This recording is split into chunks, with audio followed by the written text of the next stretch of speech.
Assalamualaikum warahmatullahi wabarakatuh. Alhamdulillah wassalatu wassalamu ala Rasulillah.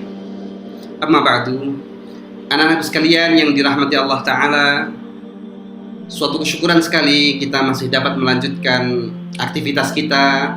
Dalam hal ini Pondok Ramadan virtual yang pada pertemuan yang lalu kita sudah membahas 6 materi dan kita akan memasuki materi yang ke-7, masih terkait dengan puasa Ramadan. Namun pada materi yang ke-7 ini kita akan membahas sunnah-sunnah di bulan Ramadan. Anak-anakku sekalian, ada banyak sunnah-sunnah yang bisa kita lakukan, sunnah-sunnah Rasulullah dan para sahabatnya yang bisa kita laksanakan pada bulan Ramadan yang mulia dan penuh berkah ini. Yang pertama adalah mempercepat atau takjil berbuka puasa dalam berbuka. Artinya takjil itu artinya mempercepat. Takjil itu artinya mempercepat. Jadi takjil itu bukan makanan ya. Takjil itu bukan makanan. Takjil itu artinya mempercepat atau tidak menunda-nunda dalam berbuka puasa, mensegerakan dalam berbuka puasa. Jika sudah yakin waktu berbuka, yakni waktu maghrib, terbenamnya matahari dan sudah terdengar adzan dari beberapa masjid, maka kita seyogyanya mensegerakan. Syukur-syukur kalau misalnya begitu mendengar adzan kita tunggu dulu sampai misalnya separuh atau hampir selesai adzan, atau sudah selesai, atau sekiranya beberapa masjid sudah mengumandangkan adzan dan kita yakin bahwa waktu itu sudah masuk waktu maghrib, maka kita mensegerakan berbuka. Jadi tidak menunggu sholat maghrib dulu, tidak menunggu melakukan amalan-amalan lain dulu, tidak, tetapi mensegerakan untuk berbuka. Mensegerakan itu tidak berarti begitu mendengar adzan langsung minum, begitu, tidak. Karena kadang-kadang beberapa masjid kurang perhatian dalam persoalan waktu, sehingga ada yang lebih mendahului, ada yang kemudian agak terlambat. Ini memang menjadi persoalan, apalagi pada bulan Ramadan di mana adzan menjadi patokan waktu memulai puasa, yakni adzan subuh atau adzan maghrib, yang itu menjadi pertanda kita harus berbuka. Seyogyanya kita berhati-hati dan kita betul-betul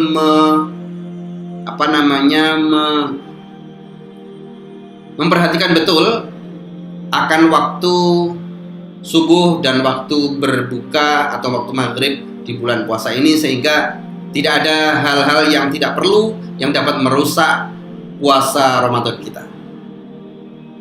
Dalam sebuah hadis Nabi Rasulullah Muhammad SAW bersabda, "La tazalu ummati bi khairin ma ajjalul fitr." Umatku senantiasa berada dalam kebaikan selama mereka mempercepat berbukanya. Artinya tidak menunggu sholat maghrib dulu, apalagi menunggu wiritan, menunggu malam hari, tidak. Tetapi segera berbuka begitu yakin bahwa waktu maghrib telah tiba. Yang kedua, sunnah yang kedua, yakni sahur. Walaupun dengan seteguk air, masuk waktu sahur, yakni mulai pertengahan malam. Rasulullah bersabda, "Tasahharu walau bi jur'ati ma."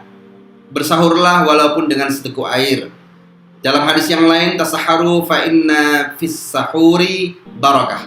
Bersahurlah karena sesungguhnya dalam sahur itu ada berkahnya. Jadi jangan lupa sahur. Sahur itu dimulai dari pertengahan malam, atau kalau memang kesulitan bangun di pertengahan malam, ya berarti sahur sebelum itu.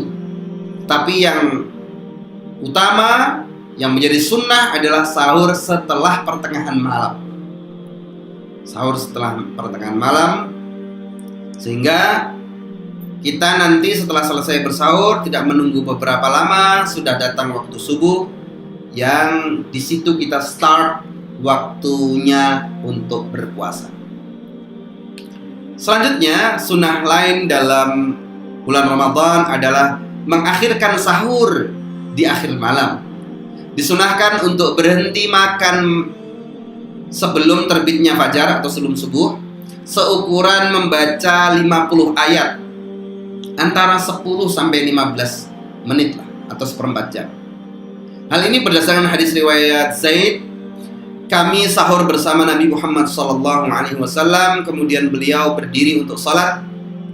Aku, dalam hal ini perawi hadis, bertanya, berapa waktu itu jarak antara azan dengan sahur? Zaid menjawab, seukuran membaca 50 ayat Al-Quran, sekitar 10 atau 15 menit. Artinya mengakhirkan waktu sahur sehingga kita pagi hari tetap dapat beraktivitas, dapat bekerja, tidak lemas, tidak kekurangan energi dari pagi, tidak, tetapi tetap bekerja dan beraktivitas sebagaimana biasa. Jadi seyogyanya puasa memang tidak menghalangi kita untuk beraktivitas sebagaimana biasa. Sunnah yang lainnya yakni berbuka dengan rutab. Rutab itu artinya kurma muda. Kurma muda atau rutab itu jika tidak ada maka ya kurma yang biasa, kurma yang tidak rutab. Jika tidak ada maka bisa dengan air zam-zam, jika tidak ada maka dengan air biasa. Dan jika tidak ada dengan makanan yang manis yang masak tanpa menggunakan api seperti madu, kismis. Jika tidak ada maka makanan manis yang masak dengan api. Ini adalah beberapa urutan kesunahan-kesunahan dalam Ramadan ini, di bulan Ramadan. Baik, kemudian yang kelima, berdoa saat berbuka puasa. Ini adalah kesunahan Rasulullah.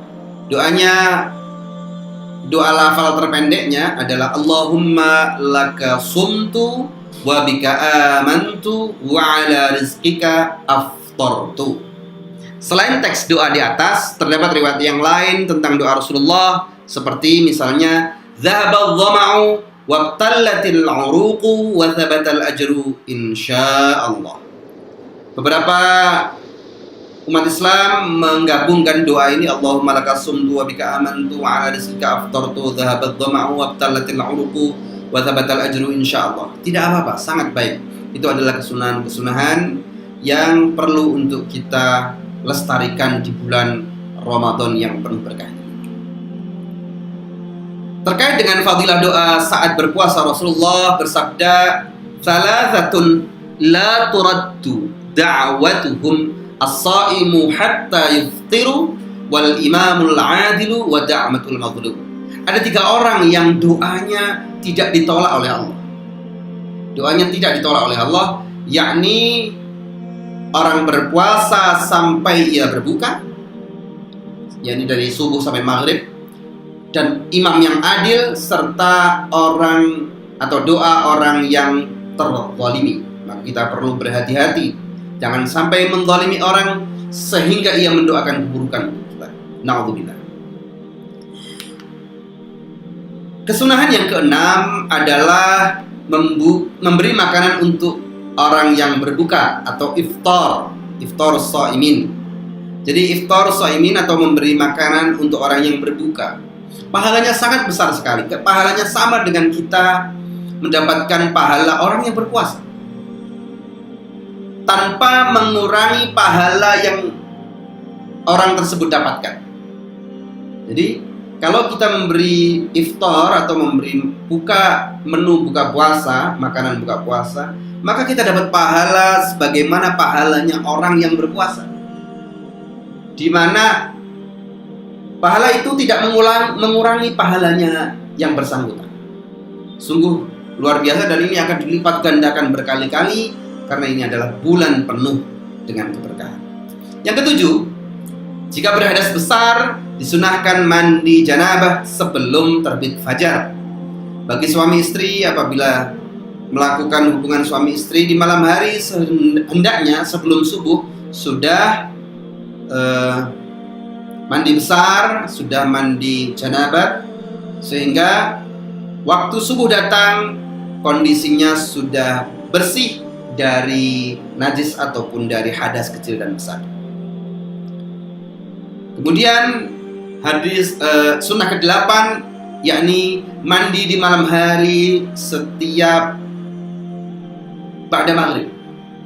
Di bulan Ramadan supaya lebih giat untuk qiyamul lail, tarawih, tadarus dan lain-lainnya, disunnahkan mandi setelah sholat maghrib atau ba'da maghrib. Yang ke-9, melaksanakan sholat tarawih selama bulan Ramadan. Sholat tarawih adalah sholat sunnah yang dikerjakan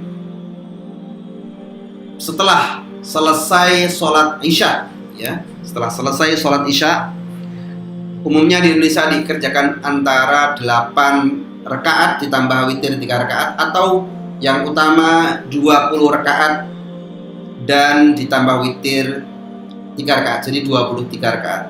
Yang terjadi di Makkah dan di Madinah dan di semua mazhab, di mazhab Hanafi, di mazhab Syafi'i dan Hambali, tarawihnya 20 rakaat.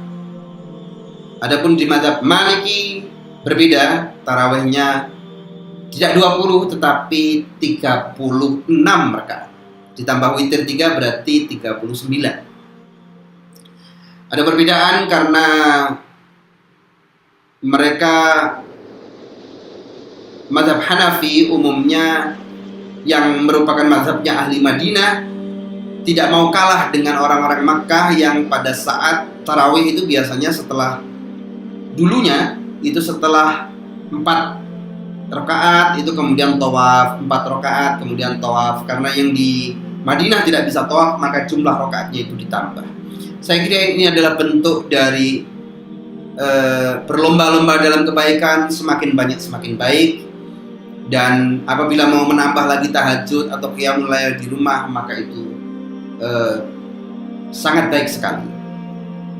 Jadi tidak membatasi dengan hanya 8, 20 atau berapa. Silahkan mau ditambah sebanyak-banyak. Sunnah yang lain adalah, terkait dengan tarawih ini, tarawih itu harus dilaksanakan setelah sholat isya.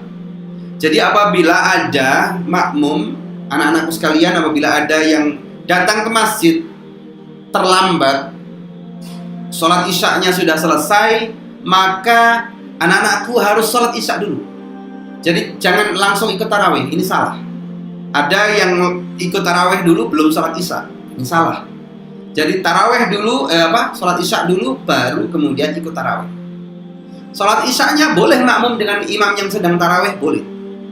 Jadi karena anak-anak pun datang terlambat, imamnya sudah tarawih, makmum saja dengan niat sholat isya meskipun imamnya sedang sholat tarawih.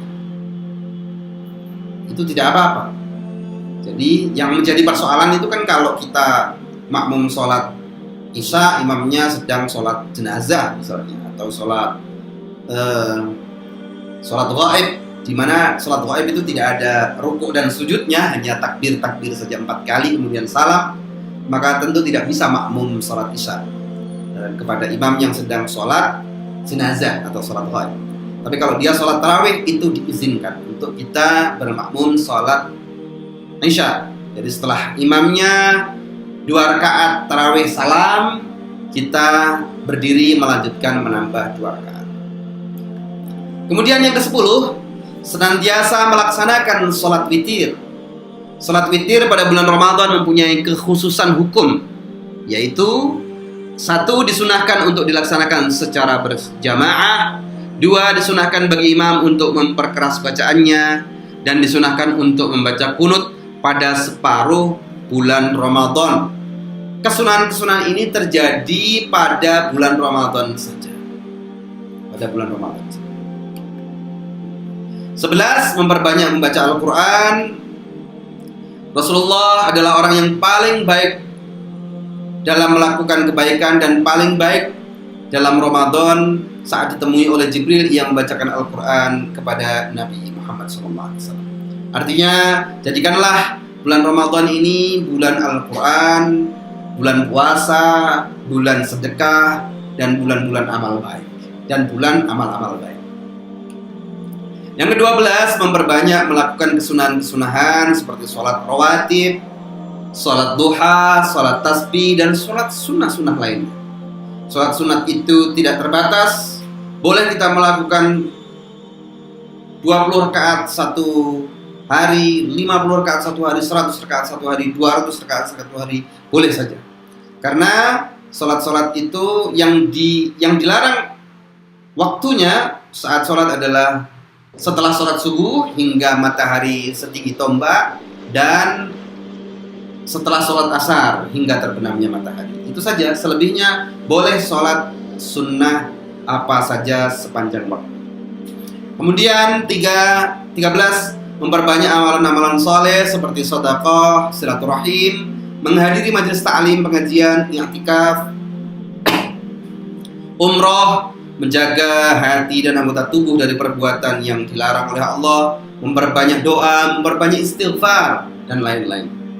Ini adalah amalan-amalan saleh yang seyogyanya kita giatkan pada bulan yang dimana pahala oleh Allah dilipat gandakan dan keberkahan berjujuran dari langit pada bulan ini. Selanjutnya yang ke-14, lebih meningkatkan semangat ibadah pada 10 hari terakhir, yakni untuk mengejar Lailatul Qadar pada malam-malam tersebut, terutama pada tanggal-tanggal ganjilnya, di mana Nabi Muhammad jika memasuki 10 hari terakhir bulan Ramadan, beliau menghidupkan malam, membangunkan istri beliau, dan meninggalkan hubungan istri untuk dipergunakan untuk ibadah. Artinya betul-betul malam Ramadan yang terakhir, terutama di hari-hari ganjilnya, ini dipergunakan untuk ibadah. 15, sunnah-kesunahan yang lain adalah lebih memperbanyak dalam menafkahi keluarga. Jadi sedekah, nafkah yang kita keluarkan kepada keluarga, kerabat, ataupun orang lain sungguh akan dilipat gandakan di sisi Allah pahalanya pada bulan yang penuh barokah ini. Nomor 16, kesunahan yang lain adalah meninggalkan banyak gurauan, terutama yang mengandung ejekan. Jika diejek oleh seseorang, harus segera ingat bahwa dirinya sedang berpuasa. Fa'idha mru'un syatamahu aw qatalahu falyaqul inni sha'imun. Jika seseorang menghina atau menengkarinya, maka hendaknya orang yang berpuasa itu mengatakan, aku berpuasa, aku berpuasa. Saya kira itu yang hal-hal kesunahan-kesunahan yang patut untuk kita giatkan pada Ramadan kali ini. Dan saya harapkan anakku sekalian betul-betul memanfaatkan Ramadan kali ini dengan memperbanyak amalan. Tidak hanya puasa Ramadan saja, tidak hanya tadarus Al-Quran saja, tapi juga menggiatkan amalan-amalan ibadah lainnya, membantu orang tua di rumah, dan semakin menjadi anak yang semakin baik, menjadi anak yang semakin patuh. Karena Rasulullah pun demikian pada saat Ramadan. Rasulullah menunjukkan kebaikan dan kedermawanan yang lebih dibanding dengan hari-hari yang lainnya. Semoga kita dapat meniru kesunahan Rasulullah, dan kita dapat memanfaatkan Ramadan kali ini dengan sebaik-baiknya, dan sehingga kita bisa keluar dari Ramadan ini dengan kondisi dosa-dosa diampuni oleh Allah Ta'ala. Saya kira itu yang bisa saya sampaikan. Mohon maaf apabila ada kekurangan. Wallahul muwaffiq ila aqwamit thoriq. Wassalamualaikum warahmatullahi wabarakatuh.